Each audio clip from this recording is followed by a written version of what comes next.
What's up, Degenerate Nation? Welcome to the Big Bets on Campus podcast. This is the College Basketball Conference Tournament Betting Preview Part 3.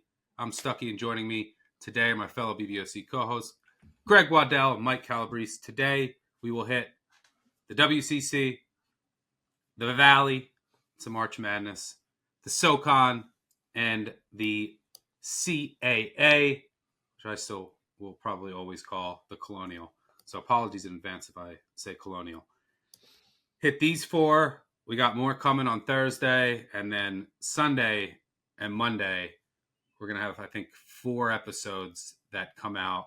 They're going to cover all of the conference tournaments that start next week. So make sure you're locked in to the feed. Subscribe, unsubscribe. Leave a 5-star review. They really help us out, especially at this time of the year. Tell a friend, tell them. You know the deal. Gentlemen, let's dive right in. Well, I guess I'll ask you first because my favorite part about doing these is no script, no outline. I don't talk to anybody before these. So there's no sharing of opinions. Just get your fresh take when we first hit record. Greg, I'll start with you. Out of these 4, this will kind of dictate the order. Which one or two do you feel have the strongest conviction about? You know, I don't know that any of the 4 are one I'm dying to bet. Like, out of all however many conferences there are, I wouldn't put any of these in my top 5. Greg really knows how to keep the listeners. I know. I'm sorry, but I have reasoning good plays. They're all on my card. I'm just not going to come on here and lie and be like, this is the must bet conference tournament week bet. I would say WCC is my favorite play. We're getting plus money on a team that I think has dominated. Okay. Calabrese, how about you? I'll go to Arch Madness. I can't wait to hit a team other than Drake. Really, I mean, the best bet to make would be Drake to go to overtime in one of the games in Arch Madness because they've gone to 6 overtime games in the past 6 weeks. But I like another team at north of 3-1 in that tournament. I think Drake is just due to finally get bit in one of these close games. And it's on purpose. They play really slow. It's a half-court battle. I just think that they're overdue to take a loss at this point. So the Valley is my favorite tournament and the pick I'm going to be giving out in a minute. All right. Well, I asked Greg first, so let's start with the WCC, which will take place between Thursday, March 6th, and Tuesday, March 11th. It is a wild stepladder format. I mean, St. Mary's and Gonzaga, 4 byes into the semis on Monday. San Francisco and Santa Clara, 3 byes into the quarters on Sunday. Oregon State and Washington State, 2 byes into the third round. This is, if you go back, the last time a 1 or 2 seed makes sense in this format, and you've had dominant teams at the top. The last time a 1 or 2 seed didn't win this tournament, 2008, when San Diego was a 3 seed and won it, which was the last time Gonzaga or St. Mary's didn't. That was the only time in the past 25 years that a 1 or 2 seed didn't win the WCC tournament. So this is a decent pace league outside of 2 clear exceptions in St. Mary's and Oregon State, Loyola and Pacific to a lesser extent. You can, based on past history, you can pretty much pencil in St. Mary's versus Gonzaga. Gonzaga is the favorite. They were like minus 130. I saw now they're out like minus 155. I don't see any value there. I make them like even money when I run my stuff. So the question is, can they finally beat St. Mary's, which they haven't done this year? San Francisco, they're the 3 seed. Good guard play. Thomas, Williams, their 3-point luck run out. We saw that this weekend partly. I mean, they're 3rd in 3-point defense in February nationally, 358th in 2-point defense. Teams were shooting before that Gonzaga game 17% from 3 in February, 22% since January 1st. You got an elite transition D, but can be had in the half court and post, and pick and roll defense is kind of vulnerable. They do struggle on the glass as well, which wouldn't be great, particularly against St. Mary's, who are the rebounding kings in games they just want to grind down. Oregon State is Santa Clara is the 4 seed. I reluctantly took a flyer on them at 20-1. It's dead. I might as well just light it on fire. They want to play fast, but I made them like 13-1. The elite rim and 3 offense. They have great wings. they've been running super lucky from three, so it's all going to come crashing down probably. They're 45% from three in February. Teams are shooting just 28%. Their defense is pretty vulnerable, especially in the post. They're really across the board. They're good on the glass at least, which would help against St. Mary's. Now, I do hate that they get Oregon State instead of Washington State. Washington State really struggled down the stretch. Oregon State's always tricky in a tourney setting because they'll mix up their defenses, but their defenses haven't really been that effective this year. Bertage is a great offensive player. They want to play super slow, grind games down, but they weren't the same team away from home. 132nd on the road in league play, shooting 30% from three. 72nd at home, shooting over 40% in home league games. Their adjusted defensive efficiency on the road in league play, 317th. So Santa Clara, I just saw some value in it. I know they got swept by St. Mary's. They gave up a 30-0 run in one game. But it's a team that can get super hot from three. We've seen that recently. Maybe they can keep it up. They did beat Gonzaga earlier this year. So that's just a small couch change bet I took on Santa Clara 20-1 for price. I don't see anyone that can make it.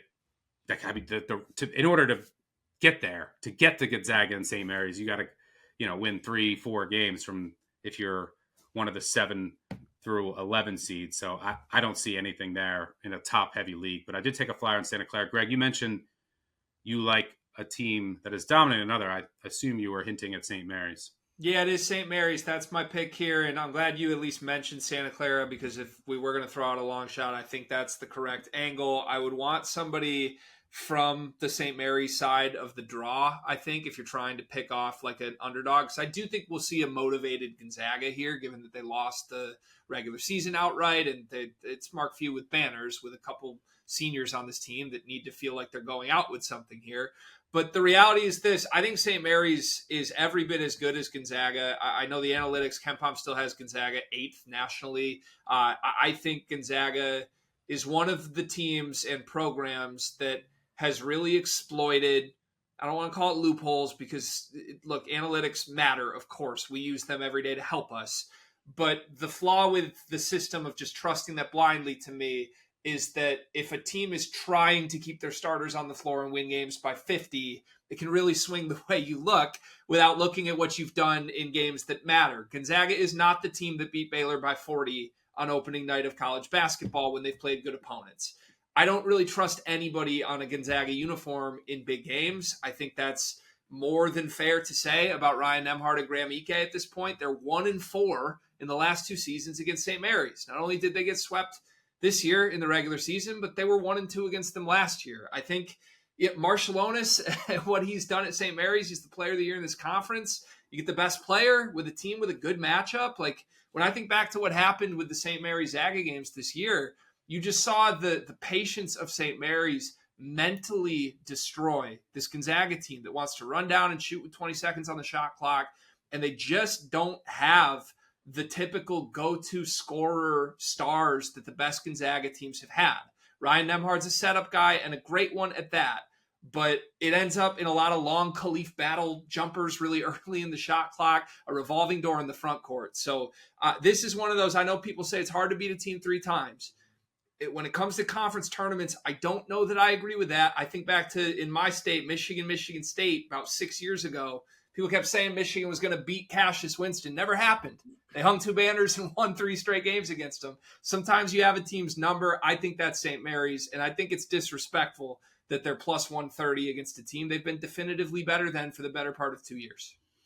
Yeah, historically, that's actually a myth if you break it down. I mean, there's a reason sometimes why you lose. There's exceptions, injuries, but there's a reason sometimes that you lose twice to a team in the regular season. A lot of times it's a matchup issue. And we've seen in the past, this St. Mary's team, we know that they're going to control tempo in that game. We know that they're going to grind it down to a halt and make Gonzaga very uncomfortable. Calabrese, what are you saying here? Yeah, I'm also in the bandwagon of the Gales being disrespected. They're entering this tournament with the highest KenPom rating since 2017. That team was built around Jock Landale and won a game in the NCAA tournament as well. So this isn't just a team that's good by WCC standards. This is one of the better teams out of this conference really in the last 10 years. And they're either going to draw Oregon State or Santa Clara in the semis. They dominated both in season sweeps. And I've been seeing right now they're up to plus 155 in some markets. Like at the very least, I think this is a great parlay sweetener if you want to tack it on to another conference tournament win.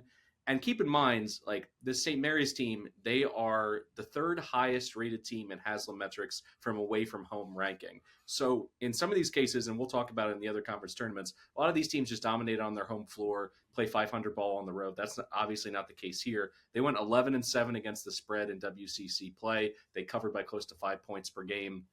And this was a conference that was the 7th rated conference by KenPom, the second in mid-major land behind the Mountain West Conference. So I just think the way that they play and the fact that their games are on late at night, I think just the whole country's just sleeping on the Gales. So I'm happy to take him at plus 155 and then throw in a flyer on San Francisco Stuck. You kind of set the table in terms of what the Dons bring to the table. But Malik Thomas has gone for 34 or more in 3 games this year, all against quality opponents, by the way. It wasn't just him beating up on the Little Sisters of the Poor. So I think if he plays out of his mind and they continue to bring that 3-point defense, 28% opponents shooting, making fewer than 6 threes per game. Yes, you can carve them up inside the arc. You can, handoffs, pick and rolls. You can get things in the lane on them left and right. But it's difficult to run away from a team if you're not making 3-pointers. So I think San Francisco is an interesting number at 27-1 if you can get it that high. But I still think the Gales are going to take this one and do the repeat of the regular season title. Just to run you through the bottom half of the conference for betting wise, let's start at the bottom. Playing game first round Thursday, Pacific San Diego. Pacific famously last year lost 102-43 in the first round of the conference tournament. Sadly, I think there's only one player left. I was like, they're going to be very motivated. There's only one player on the team. There's a new coach. I think it's like a backup center. It's basically a brand new team, so I don't think that really matters. For what it's worth, you mentioned away from home metric. Pacific is number 1 in the country in Haslametrics away from home metric. I can see that. That's pretty wild. And San Diego didn't win a single game away from home. Teams split during the regular season, winning on each other's home court. San Diego wants to play fast. They want to run. Their half-court offense is ugly, just inefficient mid-range. They can't shoot a lick from the outside. Just try to get offensive rebounds. But Pacific's good on the defensive glass. They take away the mid-range. The only issue is they do turn it over too much, which is basically San Diego's strength on D and best path to offense is turning teams over, getting out in transition. San Diego's 3-point defense has been pretty unlucky over the past month, and Pacific's been lucky, which gives me some concern, but neither team can shoot. I don't know. I kind of lean Pacific there. The winner of that game would get Loyola. Interestingly, Pacific, I don't know what happened in this game. Pacific destroyed Loyola at Loyola. In the middle of last month, they scored outscored them like 51-25 in the second half, which is something worth noting. Loyola doesn't turn it over, but their offense is ugly. They can't rebound. Their defense is pretty good in the half court. It's just a bunch of mid range on both ends. Their games are just super ugly. If they beat the winner of Pacific San Diego, they'd get Washington State. Washington State was lost down the stretch. I don't know what happened to that team. They do run good 5-out offense. They want to play fast. They're top 15 in effective field goal percentage. The problem is they just turn it over way too much. Their defense is also bad. They try to press some, extend pressure, but they get destroyed on the offensive glass. But they do match up pretty well with Loyola, if that's the matchup, because Loyola can offensive rebound and doesn't force turnovers. They're also good at defending at the mid-range. Loyola really doesn't try to get to the rim either, which is where Washington State is super weak. So that might be a good matchup for Washington State. And what else? Portland Pepperdine is the last one. That's the 8-9 game. Portland's playing its best basketball of the year. They beat Pepperdine by 20 both meetings. They're 116th in the country since February 1st per Torvik. Pepperdine 274th, 1-8 over that span. Portland was 5-3. Portland's third in the momentum metric per Haslametrics, 23rd away from home. Pepperdine 316th and 282nd in those matchups. I also think Portland is the much better coach. So I would lean Portland getting it done for a third straight time. All right, let's move on to let's go to some Arch Madness in the Missouri Valley. One of my favorite conference tournaments every year. This year, Drake, who finished 17-3 in conference, is the 1 seed. Different kind of format this year. In the past, you would have there used to be 1 game and then 2 that play on the opening round on Thursday. Now it's just the top 4 get buys on Friday. That's Drake, Bradley, Northern Iowa, and Belmont. And then your bottom 8 teams all play in the first round in 4 games. If you go back historically, Drake is the favorite, by the way, plus 115. Bradley second, plus 310. UNI plus 480. Belmont 10-1. The 4 teams that receive quarters to Fridays. The past 25 tournaments, the 2 seed has won the most, 10. The 1 seed's won it 7 times. The 4 times. The 3 2 times, and the 5 2 times. Valparaiso is the only team to make it to the final after playing in the opening round. That was in the COVID year. They're the 7 seed. But like I said, it's a little different format this time, so there's a little more juice in the teams that are playing on that Thursday, but still a disadvantage. I personally think this league is more wide open than maybe some do. Drake and Bradley, 7-0 combined in overtime during league play. Drake could lose or beat anybody just because of their style. They're just so methodical. They run that middle P&R with Sturts. The biggest ward on their offense is turnovers. A lot of them are like self-induced. They just work so hard that no one runs offense longer than them. Like they'll get shot clock violations. They are undersized at the rim. Like their 2-point defense is 300. They try to turn you over, but if you can avoid turning it over, you can score on them at the rim. They are great rebounders, so like they force turnovers. Their shot volume is usually very good, and they were actually better on the road this year during league play. Bradley, the 2 seed, and then I'll get your guys' thoughts. They just run beautiful offense in the half court, pick and roll heavy with Duke Dean, but they're jump shooters, and if they're hitting their jump shots, they're dangerous. And they did a really good job on Sturts in both meetings this year in really limiting him in a season split where both teams won on each other's home court. Calabrese, I'll start with you. Do you think Drake's vulnerable as well? Obviously, with the way that they play, right? We saw them just go to overtime with Missouri State. They could find themselves in a game that's 55-53 with anybody really. Yeah, as I mentioned earlier, 5 overtime games for the Bulldogs since mid-December. Also, in terms of the history, won them all. Yeah, they won every single one of them. If you look back the past 4 years, it's been 1 versus 2 in the title game of this conference tournament 3 of those 4 times. So I do think it ends up with the cream rising to the top more often than not here. But I like Bradley at plus 310. You mentioned Duke Dean. For anyone who hasn't watched him play, just a pint-sized playmaker. I think he's 5'8", with lifts in his shoes. But he can make 5 or 6 threes in a game. They're 5th in shooting efficiency nationally as a team. And it makes sense because they were the preseason favorite, or at least, some people were picking them to win it because they brought so much back from a team that won 23 games last year and a game in the NIT. So when you look at how well they play in the half court, it shows. It's a team that has a lot of experience playing together. They're 24th in half court offensive efficiency. They split with Drake, so I'm not afraid of them in a head-to-head matchup. And then they just dominated Northern Iowa. So UNI also dead last in the Evan Mia competition metric. They were a team that I think you can make an argument for at a certain price point in terms of the Panthers, but I like the head-to-head matchup. I think it favors Bradley. So at just north of 3-1, I'm on the Braves in this spot. And I'll throw out a quick trivia question. I know you love this conference, Stuck. 2 teams have won national championships out of the Missouri Valley. Who were they? Are they currently Missouri Valley or just? No, a lot of teams have moved on. Like, yeah, Louisville was in this league for a time. Creighton for a time, obviously. But these are two programs that are in major leagues at this point, have moved their way up the ladder over the years, but both won national championships, 2 apiece.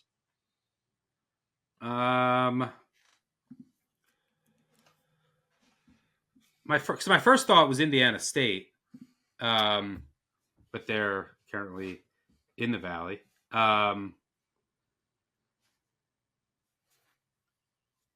They just played in one, right?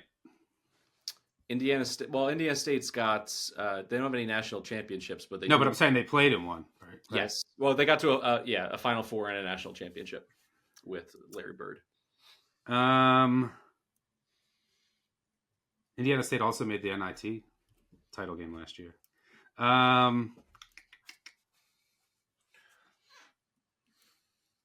Is it obvious? I would say one you're probably gonna nod along with. The other one, I'll throw out a hint. One of our BBOC co-hosts likes to name drop this school as often as he can. So for one team, 1958 through 1966, and the other one, 1945 through 1954. So 8 and 9 year stints for these programs. I guess Oklahoma and Oklahoma State. Oklahoma State is correct. The other team with Big Oklahoma's O in the leading the SEC. way, Oscar Robertson and the Cincinnati Bearcats. Huh. They were both in the Valley. They were both in the Valley. I didn't even know that. Greg, do you have any thoughts here?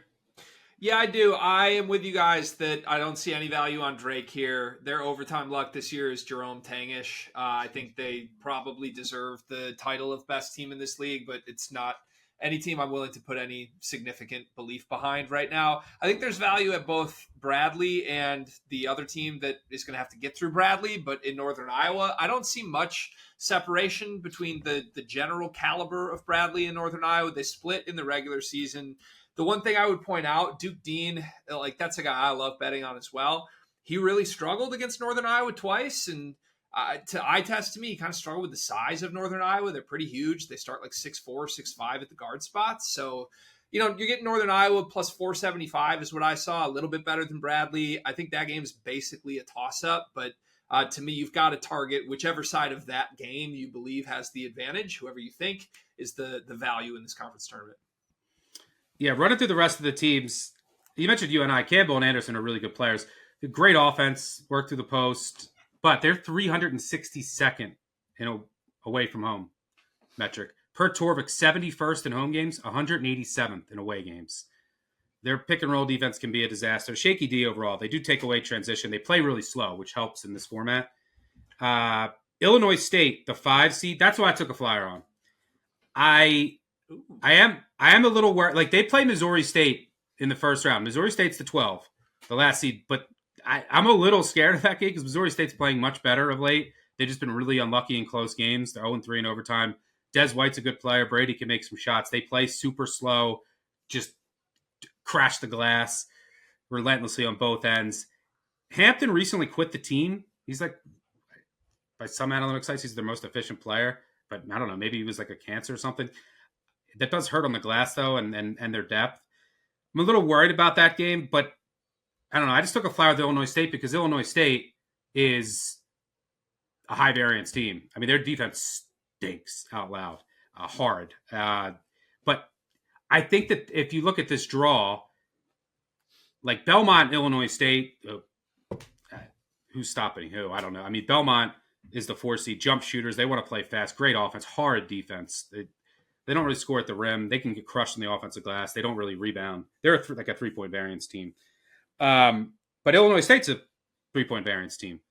They're jump shooters, incredible half-court offense. Chase Walker is a really good player, and they just have shooters all over. They have decent depth. And per Torvik, 124th at home, 124th in away neutral games, which I was surprised about because I thought Illinois State always looked much better at home. But if they're making their threes, they can score with anybody. So, yeah, I think they have a better shot to beat Drake than Belmont. So I took a flyer on Illinois State. UIC, they have some talent. They're 30-1. They can beat anybody in the league, but they just don't come in great form. And they were destroyed by Northern Iowa in both meetings. And that's who they would play if they beat Valparaiso. Valparaiso doesn't turn it over. They make their free throws. Not much else to say. They were swept by UIC for what it's worth. All right is one of their starting guards, one of the best names in college basketball. SIU, they play Indiana State, who crushed them in the season finale, which is noteworthy. Then they would have to play Drake, and they would just get crushed on shot volume, and their pick and roll defense is really bad.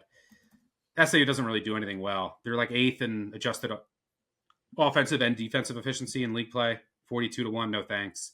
Indiana State defense is so bad outside of rebounding. They can't defend at the rim. They foul and don't force turnovers. Bad combo. They want to play fast and shoot threes, but they turn it over too much.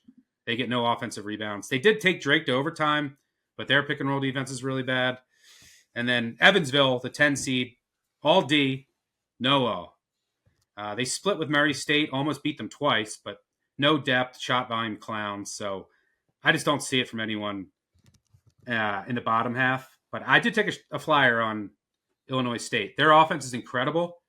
And if they're making their threes, they can outscore anyone in this league. So I took a flyer with the Redbirds.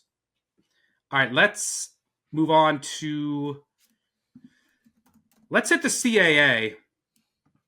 This tournament is an absolute mess. And I'll tell you why.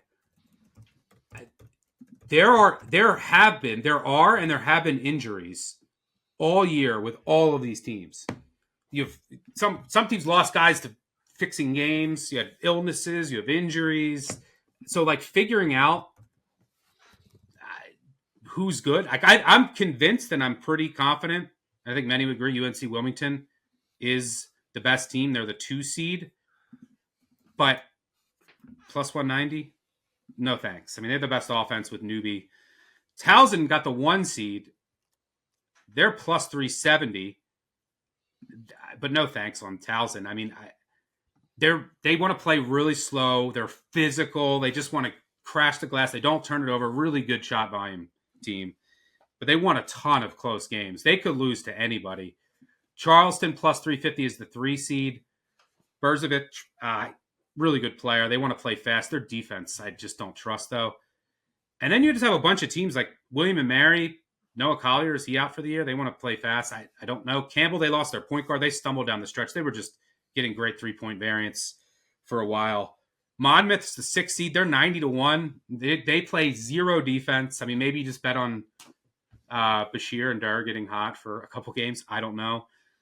Northeastern 40-1 is the 7 seed. A lot of King, who's a good player, but not a lot of upside. You know, I took a shot on. I mean, when you go down the list, like, you know, the 10 seed Hampton's actually playing really well. They've been the number 1 team since February 1st per Torvik, but they've also been running pretty hot from 3 defensively. Teams are shooting just 25%, but they're actually playing pretty well, which is why the 10 seed's 25-1. Elon, finesse team, run zone on defense, got some length. They can shoot when they're hot. They're tough to beat, but they have injuries. Not sure how healthy they are. And then I have no interest in the bottom teams. For what it's worth, the format here, the top 4 seeds get double buys into the quarters on Sunday. The next 6 teams get single buys, and then the playing games are Delaware, Stony Brook, Hofstra, NCA&T. In order for any one of those 4 teams to win it, they would have to win 5 games in 5 days, which I don't see happening. You know, I took a flyer on Drexel. I took them 20-1. We've seen weird things happen in this tournament before, and I just think there's a ton of variance. Like, I don't think there's been so many injuries this year. Elon's beat up. That's who they play to start. Then they would play Towson. Towson's kind of like Drake to me. Like, they're just going to play super close games. Drexel can handle Towson's physicality. And in the regular season, here's how their games went. I don't really know what happened in this game. I mean, Towson scored, it was 93-82. I can't imagine a Towson Drexel game being like that. But Towson won 93-82 in overtime. And in the second meeting at Towson won 55-54. That's the type of game I expect when these 2 teams play. So I look at this side of the bracket, and I don't think Elon matches up with Towson. They just can't really handle their physicality, and they're beat up. So your first round opponent, Elon, is dealing with some injuries. And then you're going to get Towson, just a grinder of a game, and I think they could win. And then you'll be in the semis, William and Mary, not fully healthy. Campbell, I don't believe in. They lost their starting point guard for the year. Like, that's the 4 and 5 down there. So I think there's a viable path for Drexel to get to the championship.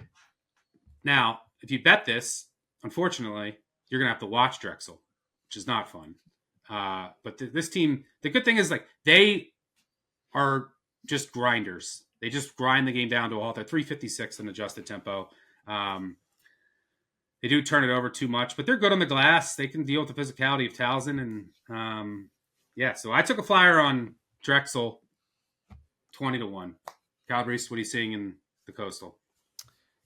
Yeah, just real quick on Elon. I mean, obviously Dorn and Simpkins have been banged up. They need that perimeter shooting to spread the floor.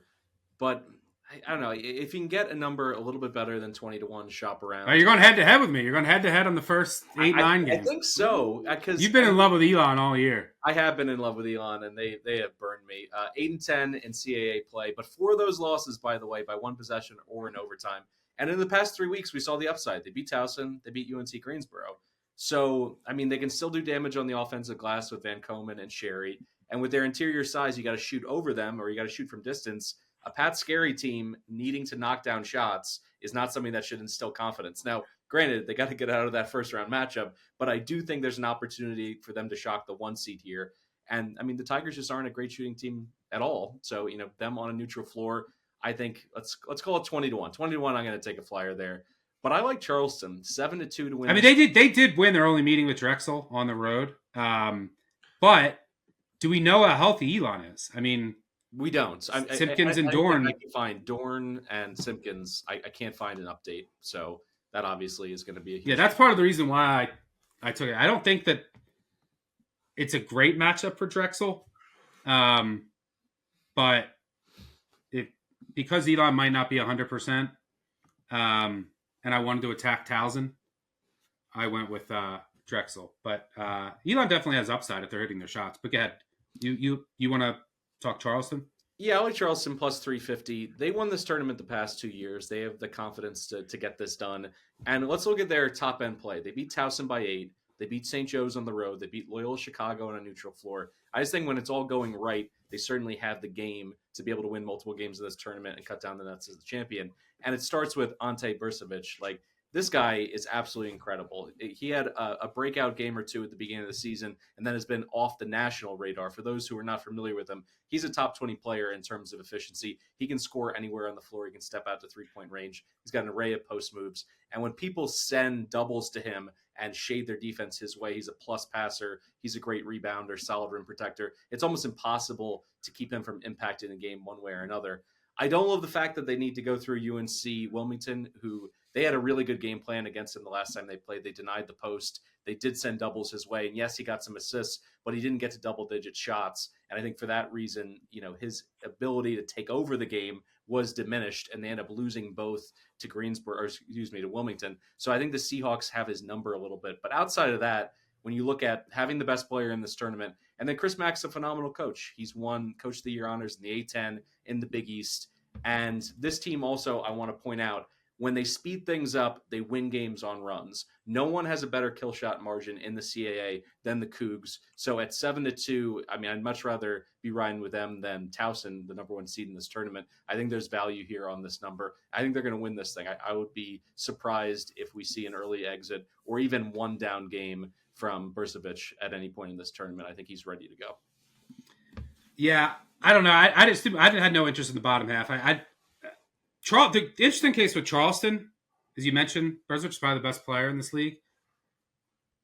They had a ton of injuries all year, which is the case with all of these teams. But they're relatively healthy now, so they might be much better than some of their numbers are suggesting.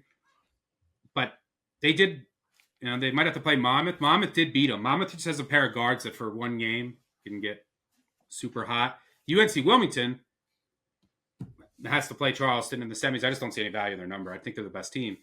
They also might have to play Hampton, who's red hot right now, and Hampton beat them during the regular season. So I avoided the bottom half. Greg, what are you seeing here in the Coastal? I think this is a good example just of sort of the available options from a betting perspective for this tournament, that all 3 of us are coming with very different approaches here. It feels like a mess of a league where I won't be surprised if any team wins it. I also agree with you, Stuckey. NCAA, you'd be surprised. That'd be surprising. But I don't love the team I'm about to present the case for, but Greg once again reeling in the winners. I'm sorry, reeling in the listeners on the edge of their seat. It's UNC Wilmington, and it's 2-1, and the value stinks. But I think they're the best team here, and I think they have the draw they need to do it. That's my angle, right? So the point is, if you want to take Stuck's advice and back 20-1, because that's way better value than 2-1 for a team that's not definitively better than a lot of the middle of the pack this league, I'll advise you to listen to Stuckey over listening to me on this. But gun to my head, I think UNC Wilmington will win this tournament. You talked up Chris Mack. I agree. I think he's a great coach and going to be a force if he stays at Charleston long term here. One note on Chris Mack, though, 13 seasons as a head coach, 12 of them outside of the COVID year. He's never won a conference tournament. Never happened. I don't know that he's the guy on short turnaround preparation stuff to really want to put your faith behind. As you mentioned, Calabrese, UNC Wilmington's 2-0 versus Charleston this year. They had an awesome game plan against Berzovic, who I agree is phenomenal. But like that's sort of, as I was going through this trying to figure out my case, I would love Charleston at their value. I don't love that they have to get UNC Wilmington in their side of the draw. So then I start thinking, okay, UNC Wilmington has the right sort of path for what I want here. I think there's some three-point regression stuff that could honestly be looming for them as well, because teams have been on fire against Wilmington from three in all of February. Their opponents are shooting a combined 40% from three against this team. That's abnormal, and they've still been winning games. They're 6-2 in that stretch, but dipped to third in the efficiency margin rates in that span. Before February, in January and December, teams were shooting just an average amount, 33, 31% against Wilmington, and they were clearly the best team in this league, like 50 spots higher than everybody else. So the only last point I would just add, sometimes there are coaches who haven't done it yet, but you just believe in. Takayo Siddle is that guy for me. I think he's done a phenomenal job with this program. He's consistently finished in the top 3 or 4 in this league for 4 or 5 years. Hasn't really had the breakthrough. This is his best team. Every possible analytics site says this is the best team that he's had. In a field to this draw where it just feels like everything's icky, 2-1 is not the value I want for it, but I think everything lines up for Wilmington to be the pick here. If you're not familiar, I think Wilmington wins it, but just not betting it. So, but yeah, I actually have that in my notes with the 3-point shooting, especially in this league. They've definitely been running pretty poorly in that department. NCAA, if you're not familiar, they had their 2 leading scorers get suspended for nefarious reasons related to, allegedly related to some betting stuff. But they did they're going to play Hofstra, who just destroyed them. But they're down to, now let me see how many, if you want to bet an under on open, that might have some value. Let's see. That was, they scored 119. The total closed 128.5 versus Hofstra last game.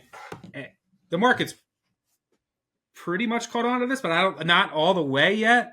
I think every game has gone under for NCAA since those suspensions.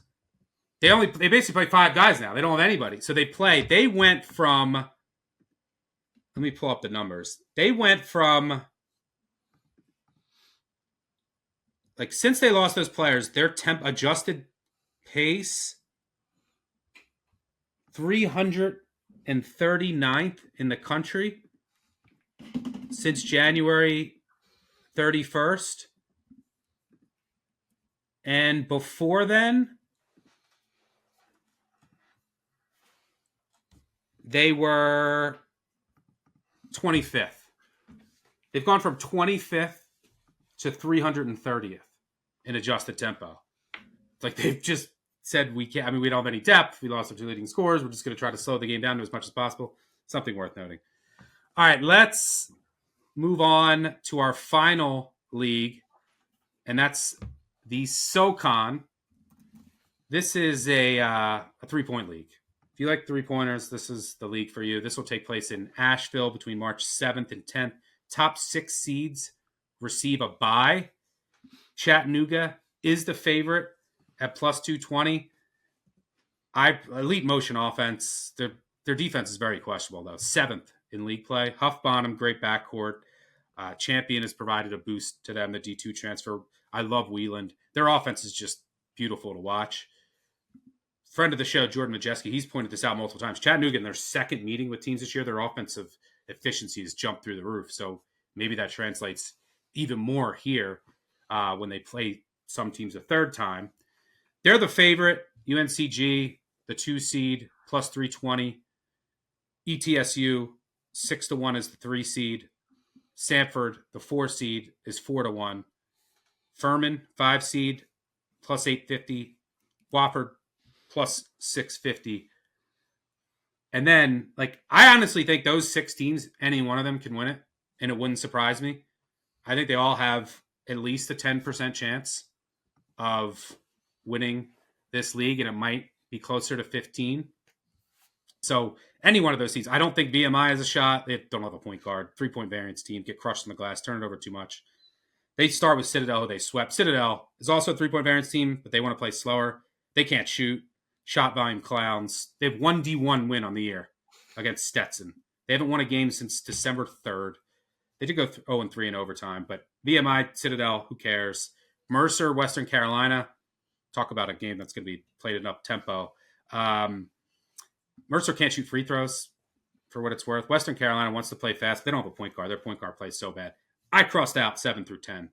1 through 6. You could make a case, I think, for anything. I could see a realistic case for any of these teams. Greg, I'll start with you. What are you seeing in the SoCon? Do you agree cross out 7 through 10? Yeah, I agree. I feel like there's 6 that I would buy here. I'm going to make a case for the 5 seed, and I do like the value in this spot. I got Furman plus 750 here. They've been the 850 out there. I'm on board with you. Yeah, they've been the best team in this league since February 1st, better than Chattanooga per Torvik, and in that span, Furman's just 6-3. Chattanooga's 9-0, and I mean, just from a starting point, okay, a little undervalued from what their record actually is versus how they're actually playing. They draw Samford in the first round. Samford, a team that they're 2-0 against already this year, and obviously when you're playing buckyball, it can be some weird shooting variation games, bunch of threes from both sides in those games.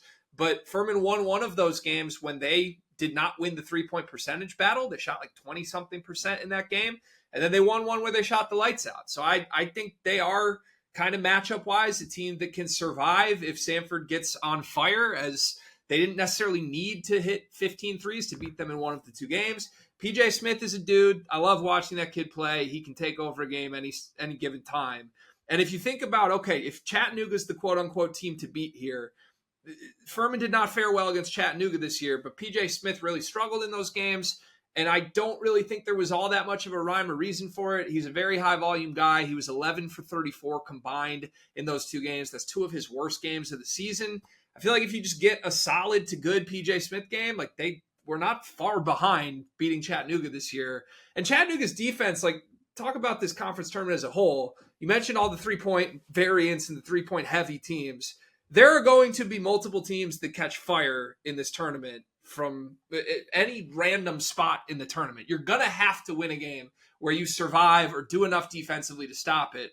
Chattanooga is not good at all defensively. They've been horrible. They've been one of the worst teams in this league. Yeah, they foul and they don't force turnovers, which I hate that combo. It's not a great day. 7th in the league. We just mentioned there's 6 clear teams. They're 7th in adjusted efficiency in league play on defense. It's gross. And if it's just to win one game, I'm willing to admit Chattanooga's the best, but to win, what are they going to need to win? 3 here? That's not it for me. Someone's going to catch fire against that defense and just take them down. So I think you've got to look middle to long shot here. And I think the best value of that middle of the pack is Furman, given it's a predetermined Samford matchup round 1. I think they have the matchup edge, and then you're just banking on a good PJ Smith game against Chattanooga. Yeah, I agree with you. I think Samford, who's been overvalued all year, Samford's 4-1, Furman's plus 850, and I actually think Furman matches up pretty well. They have an elite rim and 3 offense. They take away the 3 on D really well, which is important against Samford. And Samford's defense is just not great if they're not forcing turnovers, and Furman does a good job of taking care of the ball. And as you mentioned, best team in the league since February 1st. And they swept Samford. I don't get this big price discrepancy between the 2. So, and I think Chattanooga's defense is vulnerable. So, yeah, I took a shot with Furman as well. Calabrese, what are you seeing here? I am in love with East Tennessee State based on their price and what they're bringing in here. But before I get into the argument for the 2025 Bucks, Do you remember Tim Smith from East Tennessee State, Stuck? This feels like a Sure. player that would be in your wheelhouse. For those not familiar, he was this like absolute lightning bolt. I think he was like 5'8". He was a point guard for them back in the day. They almost upset in back-to-back years. 2 versus 15 matchup. They lost by 3 to Wake Forest. And the next year, I think they were 13 or 14 seed. They lost by 3 to Cincinnati. So they've been knocking on the door. I'm hoping that they can go on a Cinderella run and get the SoCon automatic bid here. And let's get into why I think so. So hot finish to the regular season. They won their last 4. They're the 3rd-rated team in the SoCon since mid-February per Torvik. They're also one of the unluckiest teams in the entire country per KenPom. So in terms of what teams are doing from the line, open shots that they're hitting, they're due potentially for things to start swinging in their direction. But you need a horse. You need somebody to hitch your wagon to in March. Kamari Peterson is that do-it-all point guard. He has been absolutely electric in his last 5. He's averaging 25 points per game, 7.5 assists. How about this? 55% from three-point range in his last 5 games. And when you pair it with what they do defensively, they're a really strong half-court defense, 63rd nationally there. They don't get killed in transition. They get after teams on the offensive glass. And when you get down to the path, they get Wofford, UNC Greensboro, Chattanooga, in all likelihood, those 3 teams. They split with Wofford and Greensboro, and they kept it interesting, lost by 7 and 8 to Chattanooga. Chattanooga, my question here, we talked about, their wins. I believe they're 9-0 down the stretch. They've been on cruise control, just one single possession game in the past 6 weeks. How do they handle the pressure if they get into a game where at the final TV timeout, it's tied or one possession one way or the other? East Tennessee State, I think, is an interesting play here at 6-1. I think you have a player who could go nuclear for 3 games, so I'm going to go with it. That's my pick. I think there's a lot of value on teams outside of Chattanooga to win this thing. Yeah, ETSU has the best defense in the league. They'll pressure you. They can get out in transition and score. Seymour's a good player as well. My concern is they weren't the same team away from home this year, which does concern me. However, you might have some ups. John Buggs, is he going to play? He's had a concussion for 2 weeks. Basically, everything that I've searched on, it's just the news from 2 weeks ago in the local beat reporters. So there hasn't been an update. I would imagine concussion protocol, unless it's something absolutely horrific, which you rarely see in basketball. I would imagine that he's going to be at least given. It was a concussion, right? Yeah, that's what I read. So their defense suffers with him in there, but his offense, especially in some of these matchups, his shooting would be a welcome addition if he can play. And yeah, you mentioned Peterson, really good player. I avoided the bottom half. I just really couldn't figure out. UNCG will have the easiest path to the semis because they'll get the winner of VMI Citadel. ETSU, Wofford should be an absolute war. I considered Wofford, but I can get a better price with Furman, which is what I decided to go with. Wofford, they're rebounding kings, which they kind of need to be to make up for their turnover margin deficit. They struggle to defend at the rim, so they try to help, and so they give up a lot of threes, so they could get hurt there. But Corey Tripp's a good point guard. Filowich, I think he's still shooting Rick Barry free throws. He's a really good player. They have run a 4-out offense around him. He's a good passer. They run a lot of stuff through him. As a big, he was shooting 30% from the line on high volume for 2 years, and he switched to the Rick Barry granny free throws. So if you want to back him and that electric factory for some fun, Wofford. He's a good player.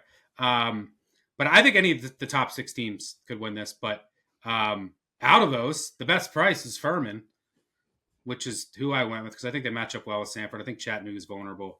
The winner of Wofford ETSU against UNCG would be a war to UNCG. Dribble penetration heavy. They prevent you from getting to the rim, limit you in transition. They want to play slow, grind the game down. I'm just not fully a believer in the Spartans, so can't get there at plus 320. So, I'm rolling with Greg and Furman. All right, gentlemen, that'll do it. I'm going to say the league. We did 4. You just say one sentence. You can just say a team or one sentence to kind of recap where you stand. Start WCC. I took a flyer on Santa Clara. I hate money. Mike. St. Mary's, don't be scared away. They lost to UConn 2 years ago. They lost to Grand Canyon last year in the tournament. They are a great team and a great program. They're going to dominate this thing start to finish out in Vegas. Greg? Best team, best player against a team that's been owned by this exact personnel group for 2 years at plus money. I'll take it. St. Mary's. Valley, some March Madness. Give me a flyer on Illinois State. Incredible offense. They can get hot. I think the top of this league is more vulnerable than many think. 7-0 in overtime. Give me Illinois State to get hot for a couple games. Mike? Drake, the old Jesse Pinkman, they can't keep getting away with it. They're going to lose one of these close games, probably in overtime, and Bradley's going to be the beneficiary at north of 3-1. Greg? Take your pick of the non-Drake decent teams here. Northern Iowa plus 475. SoCon, we just mentioned Furman for Greg and I, and ETSU for Mike. And then finally, the Coastal. Weird league, so many injuries, current and past, tough to crack. Give me Drexel to ugly it up, benefit from some of the injuries in the top half, beat Towson 51-50, and get to the final while making everyone's eyes bleed on CBS Sports Network along the way. Mike? Bust out the pronunciation guide. Ante Bursovic. He's going to average 20 and 10 in this tournament, and Charleston's going to win 3 in a row. Go Cougs. UNC Wilmington, good draw against Bursovic himself. To Kyle Siddle's time. Coach, I believe in 2-1. All right, that'll do it for us. We will be back on Thursday. Tanner and I will have that episode. We're going to cover the America East. Maybe it'll be a 3-hour episode. I don't know. And the Big Sky. Calabrese will have some thoughts on the Southland SWAC and MEAC. If you pick Howard, you're fired. Are you picking Howard? I haven't, I don't want to show my cards just yet, but I am not. I have a feeling you're going to pick Howard, and I'm going to be upset. All right. And then we will be back on Sunday. I'll be doing 3 episodes covering 14 conference tournaments, one with each of the guys from 3-Man Weave. It's one of the longest days of the year for me. Talking for like 5 hours. Saturday night, got to get ready for 14 conference tournaments, just fully prepared my notes. And then Monday, we'll have another episode covering the rest with myself, Greg, and Mike. And then you'll be, I think we're doing that Monday, right? Yeah. And that'll cover every single conference tournament. Before you know it, we'll have our bracket. And then we'll bring you tons of content throughout for March Madness, the true March Madness in the NCAA tournament. So thanks for tuning in. Thanks to Greg and Mike for joining me. Thanks to our producer, David, on the back end. Most importantly, thanks to all of you for tuning in. Enjoy the madness. We're almost to the point where we're going to have games all day long. It's a beautiful time of the year. Good luck on all of your wagers. We'll see you on Thursday night. Cheers.